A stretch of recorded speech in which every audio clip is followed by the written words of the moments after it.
GM, what's up everybody? Welcome to another episode of the weekly crypto recap. My name is Josh Gordon. We're going to dive into the biggest news stories from crypto and NFTs this week. Let's do it. Story number one, gotta talk about NFT ticketing and Ticketmaster. Ticketmaster's teaming up with Dapper Labs to launch NFT tickets on the Flow blockchain. So event organizers can now issue tickets, and it's really all about the fan experience from what I'm seeing. And they talk about Ticketmaster empowering event organizers to enhance live experiences for fans, and this is the ways they can do it. Fans can share their experiences online. You never lose a ticket that you love because it's an NFT that you can own forever. You can introduce new ways of rewarding communities by being able to see who's holding NFT tickets and doing special things with those people in the future, like airdrops. And lastly, you can start marketing VIP experiences towards NFT ticket holders. So I think this is pretty cool. And so far they said that they've released 5 million plus tickets on Flow, and Ticketmaster sold 500 million tickets per year. So there's definitely room for this integration to grow, and we'll see how Ticketmaster takes this and runs in the coming months. Some more news from this story is that Ticketmaster has built a new wallet and marketplace, so it seems like these tickets will be tradable in the future. And my overall takeaway is that ticketing is a major NFT use case, and that's going to be gaining adoption soon. And I actually think ticketing is going to be the way that a lot of people get their first NFT, because buying tickets, going to concerts, sporting events, that's something people are really used to. And so getting a ticket in the form of an NFT through like that user flow, I think is going to be a way that a lot of people get really adopted into the space. So we're going to see this used as collectibles, maybe more so than entrance admission to events, but I still think this is another step forward for NFTs.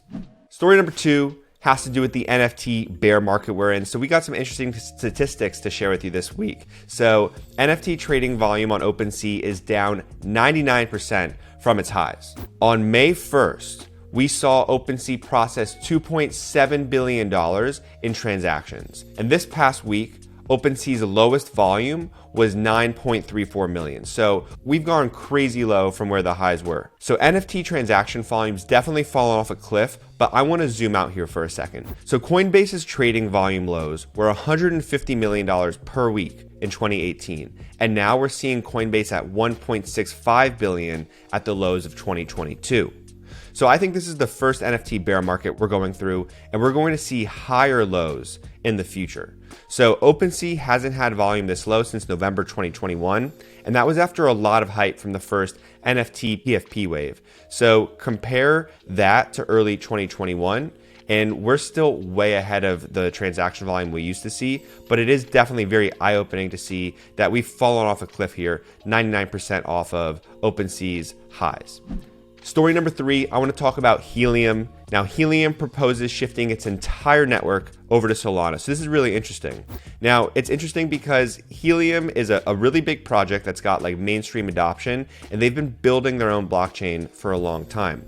Now, developers cited faster transactions and higher uptimes among critical reasons for wanting to move to a new blockchain and propose this move. So there's something called the blockchain trilemma, and that's where blockchains focus on three areas: security, scalability, and decentralization. And Helium is definitely looking to optimize for scalability here. Now, the Helium Foundation wrote in a Medium post this week that the new proposal for the core developer team would improve the operational efficiency significantly. And I want to share a couple clips from this blog post. When Helium embarked on its journey to become the world's fastest growing decentralized wireless network, there weren't nearly as many blockchains to build on as there are today. So without a blockchain that met Helium's requirements, they had no other option but to build one from the ground up. They go on to further say that the Helium community will gain a thriving developer ecosystem of thousands of devs worldwide who are building applications that are possible on Solana due to its fast and cheap transactions. Real-world NFT applications,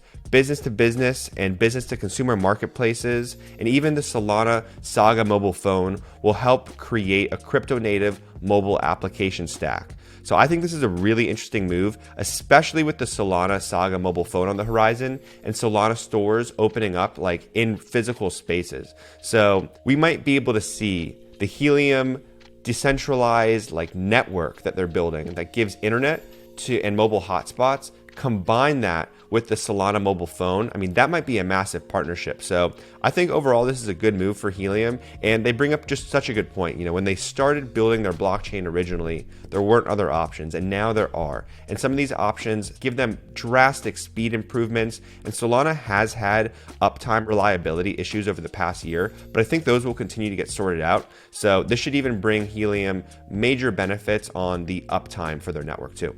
All right, let's talk Unstoppable Domains news. We had a major announcement this week, and we announced Unstoppable Email, which is a privacy-centered way to communicate. So now you can use your Unstoppable domain to make a free @ud.me email address. And this is important for a lot of different reasons, but you can maintain the privacy of your personal email address. You can choose which apps, metaverses, and games can contact you through your @ud.me email address. And we partnered with Skiff, who's our first email integration partner that unlocks extra utility with your NFT domain and your email address that we provide here. So signing up with Skiff allows you to send end-to-end encrypted email addresses through your NFT domain email. So I think this is important really because communication between users and decentralized applications are really blocked right now. You know, when you connect with a wallet, there aren't many back and forth communication ways that you can engage in. So now, combining email with the Unstoppable Domains login function, you can log into a dApp. The dApp can request your email address from you, and you can choose whether or not you give that to them. And if you do so, now you open yourself up to be able to get promotions, product updates, feedback requests. The range of possibilities here are really endless, and then you can choose to remove your email after the fact if that's what you want. So this puts the power in the user's hands. I think this is awesome because we're adding more and more utility to NFT domains, and email and communication is a big step forward. Shout out to our incredible partners at Skiff. This integration is awesome, and we're seeing amazing community feedback. The second Unstoppable Domain story of the week is around blockchain.com. We've announced our blockchain.com integration a couple months ago, but we're now seeing wallet users get free domains. This is open up to everybody on the iOS app. So every blockchain.com wallet user can now get a free NFT domain name. More than 60,000 people have gotten their .blockchain domain, and now you can get yours for free using the blockchain.com mobile app and wallet. So this is how you can do it. Once you verify your identity in the app, you can claim your domain by taking the following steps. 1, log into blockchain.com wallet iOS app. 2, tap on claim domain. 3, tap let's go. 4, search and select the domain you'd like to claim. 5, agree to the disclaimer and tap claim. And 6, and the final step is you can now receive crypto to your NFT domain name. So honestly, it's really easy. It's a free way to get an NFT domain, and I love seeing free domains get put in the hands of users and members because this is how crypto grows, and it makes your crypto life easier. For Community Member of the Week, I want to give a big shout out to Gabby Goldberg. Gabby is an investor and Web3 writer, and we had Gabby on a Twitter space talking about our new email feature and Skiff integration this week. She's rocking her Gabby.crypto NFT domain on Twitter, and it's awesome to have a crypto leader as part of the UD fam. So Gabby, shout out to you and your new NFT domain. For the NFT Project of the Week, I want to give a shout out to Token Proof. We had the co-founder and CEO Fonz on the Unstoppable Domains podcast this week, and we talked about all things NFT ownership and safety. And Token Proof just announced their seed funding round, so awesome. Congrats on that. They even have some really cool names on their investor list, from Mark Cuban to Balaji, and Balaji's even an investor in Unstoppable Domains, so we share an investor there. So shout out to Token Proof and all the things you're doing around ownership and identity with NFTs. That's it for this week's Crypto Weekly Recap. I hope you enjoyed it. We're talking about the major stories that break every single week in crypto and Web3. Please drop a subscribe on YouTube. Throw a thumbs up if you're watching this on Twitter. I appreciate you. Thank you. We'll be back next week with another video. Peace out.